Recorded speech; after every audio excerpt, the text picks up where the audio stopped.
नमस्कार, मैं देवेश सर आप सभी का स्वागत करता हूं अपने प्लेटफॉर्म देवीपीठ गुरुकुलम में। साथियों, आज हम चर्चा करने वाले हैं सीटेट यूटेट में के लिए सबसे महत्वपूर्ण टॉपिक होने वाला है अभिलेखागार। और ये प्रश्न 2025 में पूछा गया है कि अभिलेखागार कहाँ पर, वहाँ पर कौन सी पुस्तकें रखी जाती हैं। तो इस प्रकार के एक प्रश्न पूछा गया था, तो आज हम इस पर विस्तार से चर्चा करने वाले हैं। अभिलेख किसे कहते हैं? तो अभिलेख कहते हैं अतीत की घटनाओं, समाज, संस्कृति के बारे में हमें जानकारी देते हैं। इतिहासकार पुराने समय की जानकारी प्राप्त करने के लिए विभिन्न स्रोतों का उपयोग करते हैं। इन्हीं स्रोतों को हम अभिलेख कह देते हैं। अभिलेखागार का आपको इमेज दिखाई दे रहा होगा, पहला वाला। और अभिलेख सरकारी पत्र, आदेश, रिपोर्ट, पुराने नक्शे इत्यादि को क्या कहते हैं? अभिलेख कहते हैं। या ऐतिहासिक जानकारी को भी अभिलेख कहा जाता है। और पांडुलिपियां, आप सभी जानते हैं कि पांडुलिपियां संस्कृत पांडु शब्द और लिपि से बना हुआ है।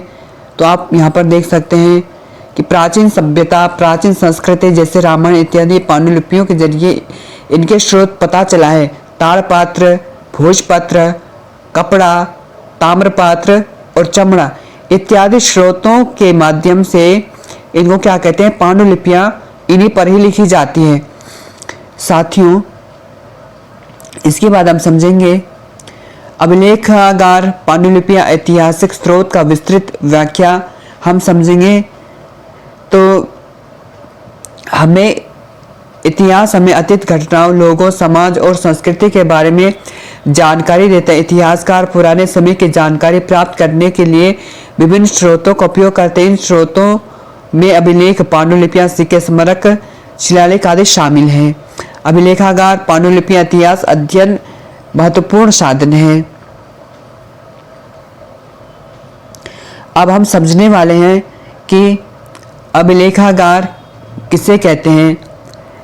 अभिलेखागार का अर्थ है कि वह स्थान जहां पुराने दस्तावेज, सरकारी रिकॉर्ड, कार्यालय पत्र, नक्शे, रिपोर्ट और महत्वपूर्ण कागजात सुरक्षित रखे जाते हैं, उसे अभिलेखागार कहा जाता है।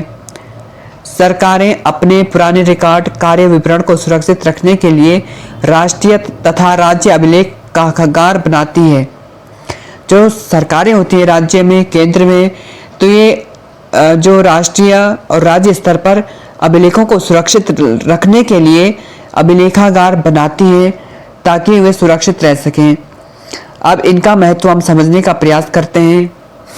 तो इनका महत्व है, प्राचीन रिकॉर्ड सुरक्षित रखते हैं, इतिहासकारों को सही जानकारी मिलती है, सरकारी कार्यों का परिणाम मिलता है, भविष्य के लिए महत्वपूर्ण दस्तावेज संरक्षित रहते हैं, प्रशासन, इतिहासकार के अध्ययन में सहायता मिलती है। अब हम समझने वाले हैं पांडुलिपियां कि पांडुलिपियां किसे कहते हैं। तो पांडुलिपियां समय के साथ नष्ट हो जाती हैं, नमी और कीड़ों से नुकसान होता है, कई पांडुलिपियां पढ़ने में कठिन होती हैं। तो इनकी समस्याएं हैं कि अगर अधिक समय हो गया है तो नष्ट हो जाती हैं। जैसे भोजपत्र हुआ, कपड़ा हुआ या चमड़ा हुआ, तो इसमें लिखी गई जो बातें वो नष्ट हो जाती है समय के साथ। तो इनको संरक्षित रखना अत्यधिक आवश्यक है। ऐतिहासिक स्रोत, तो ऐतिहासिक स्रोत है वे साधन जिनसे हम अतीत जानकारी मिलती है, उन्हें ऐतिहासिक स्रोत कहते हैं। ऐतिहासिक स्रोत में लिखित स्रोत है जो जानकारी लिखित रूप में मिलती है, जैसे पांडुलिपियां, अभिलेख, रिकॉर्ड, सरकारी पुस्तकें। तो ये हमारे लिखित स्रोत हुए ऐतिहासिक।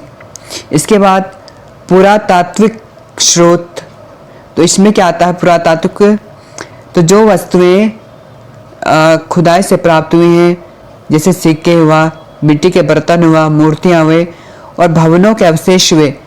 तो इस प्रकार की सभ्यता जैसे सिंधु घाटी सभ्यता, और इसका खोज किया था, वो किया था हमारे।